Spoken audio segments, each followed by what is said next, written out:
Good day mga ka-Power Lights and Sounds. Today, magda-dry run tayo dito sa ating bagong mixer na Challenger. Ayan, CM16 model. Challenger CM16, 16 channel. Last video natin is yung nag-unboxing tayo. So, meron agad tayong booking, no? Isa itong acoustic setup sa loob ng sinihan sa SM Cinemall. So acoustic siya and i-dry run natin itong ating bagong mixer na nabili.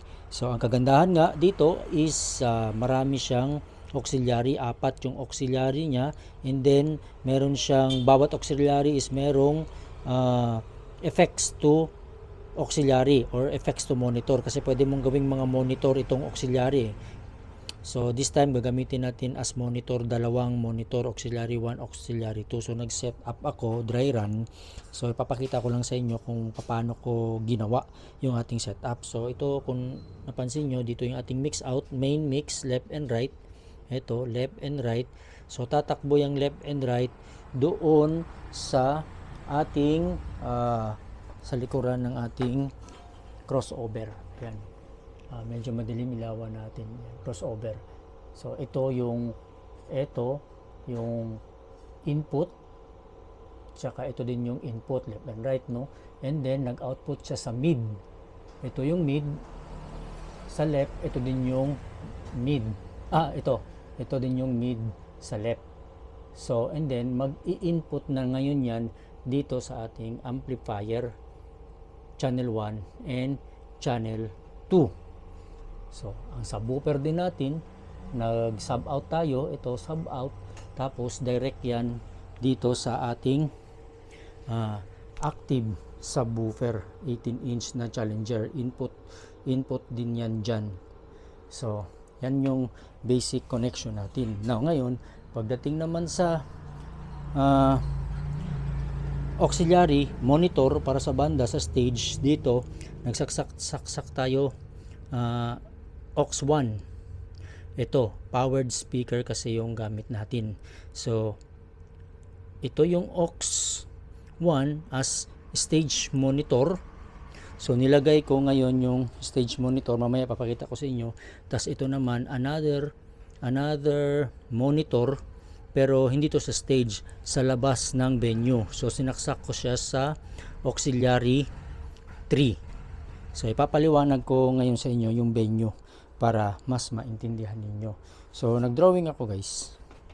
I don't know kung kita ba. So, ito yung sinihan, no? Ito yung sinihan. Yan. Sa SM Cinema. So, 100 seating capacity yung sinihan. And then, pansin nyo, ito yung screen ng sine. Tapos ito stage nila, kitang-kita naman, no? Stage. Tapos maglalagay tayo ng FOH, left and right, lang, 1 per side, kasi 108 seating capacity lang naman Tapos maganda ang acoustic ng sinihan kasi movie house yun, theater. So naka soundproof.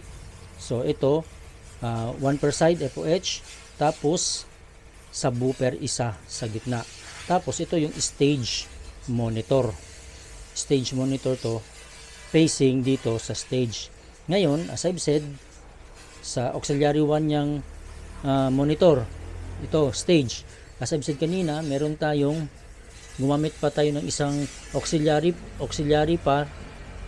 3 para another monitor yan. Dito naman yan sa labas ng sinihan. Kasi baka daw na sumobra yung mga bisita nila. Naghanda sila ng 30 seating capacity sa labas na yan ng sinihan. So ilalagay ko din yan dito, isang speaker dito na powered. By the way, yung mga monitors natin powered ito monitor sa stage, powered speaker or active. Itong monitor speaker sa labas ng sinihan is active din. Tapos yung ating FOH or yung house natin mid-high is passive lang yan. passive. Yung ating subwoofer is active. So, yan ang magiging itsura, setup natin. So, nag-dry run ako dito sa bahay at masubukan na rin itong ating bagong bili na Challenger CM16 model na 16 channel mixer. So, yun ang kagandahan, no, ng itong marami kang auxiliary. Ito, tulad dito, 4. So, talagang ideal for band setup. So, this time, acoustic lang. Papakita ko ngayon sa inyo yung ating mga speakers. So, dito, sa taas, yan, makikita nyo, dun sa taas, sample speaker ko lang yan na DIY na Tusundra 12 channel. So, kunwari, yan yung, natin, front of house. Pero in actual, hindi yan ang gagamitin ko. Yung Kevlar ZLX12 passive ang gagamitin ko. Yan, pang sound check ko lang yan dito sa bahay. Tusundra 12. So, yan ang kunwari na front of house, one per side, passive. And then, ito ang magiging active natin. Na speaker gagamitin. Isa lang. Challenger din yan. Yan. Challenger active speaker. Ito yung harap niya. Yan yung harap niya. Challenger. And then, sa loob ng bahay, nilagay ko, kunwari, yan yung monitor. Pasensya na kayo sa mga sinampay guys ha. So, ito yung monitor speaker natin. Ito yung sa auxiliary 1 na nakasalpak. So, tapos, dun sa labas ng bahay, naman, is papakita ko sa inyo yung ating auxiliary 3. Ito. Sa natin, yung auxiliary 3. Yan. Ito na kunwari ang sa labas sa sinihan, no? Yung 30 seating capacity. Nakasalpak yan sa auxiliary 3. Ngayon, patutunugin natin yan lahat sabay-sabay. Okay? Let's go. Balik tayo sa ating mixing booth. So, ito na mga kapobrang lights and sounds. Patutunugin na natin ang ating front of house muna.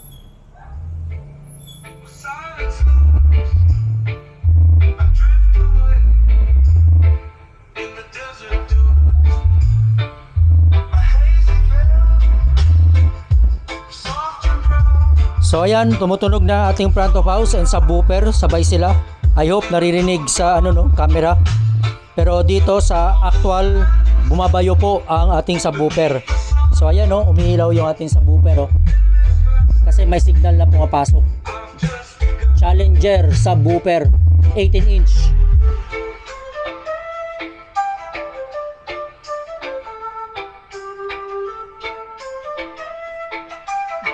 Para naman sa ating front of house na Tusundra DIY passive 12 inches. So tumutunog na ang ating front of house. Ito likuran ito ng likuran ng subwoofer active. So ayan guys, ating front of house.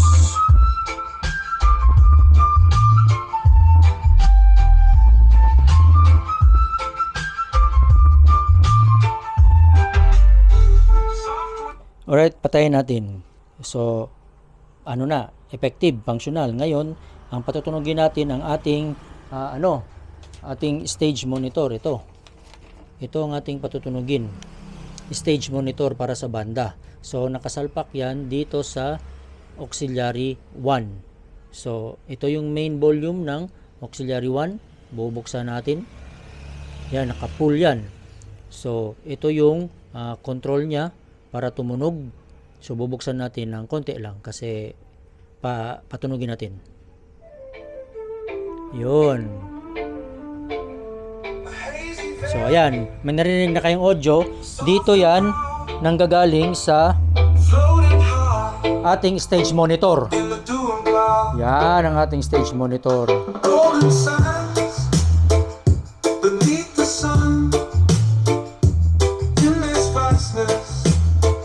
Top Pro yung ating stage monitor, size 15, active speaker. in this haze, my thoughts are lost in the calm of a doom cloud.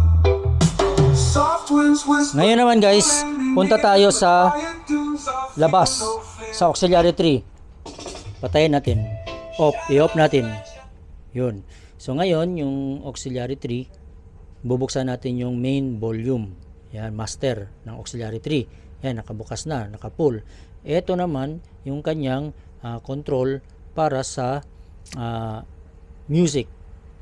Bubuksan ko. Ito na yung para sa seating 30 seating capacity, nasa labas ng sinihan kasi hindi magkasya sa loob, no? So nag-prepare din sila ng mga upuan dito, good for 30 seating capacity. So kunwari bubuksan na natin para marinig din sa labas. So ayun, punta tayo sa labas, tumutunog na, paparinig ko sa inyo. Yan. So ayan guys, tumutunog yung ating speaker na Top Pro din, active 15 inch para sa labas ng sinehan kunwari. So In the quiet hour as the colors fade, I drift away in the twilight shade. Gentle whispers softly invade, bound to the peace of the twilight shade. So balik na tayo sa loob guys. Alright mga ka-Power Lights and Sounds, this time sound check natin with effects yung ating auxiliary 1.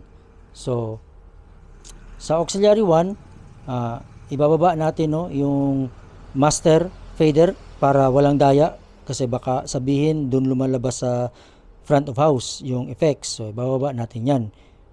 So hindi natutunog ang front of house, okay? Hello. Hindi natutunog ang front of house. Kung iakyat mo yan, tapos nakaakyat to, hey. So tumunog yung front of house. So ibaba natin, hey, hindi na tumunog. So ngayon, bubuksan natin ang ating auxiliary. Ito, auxiliary 1, volume. Buksan natin. Patunugin natin ang ating monitor speaker, stage monitor. Hey, sound check. So tumunog siya, no? Pero wala pang effects. Sound check, hey, 1, 2.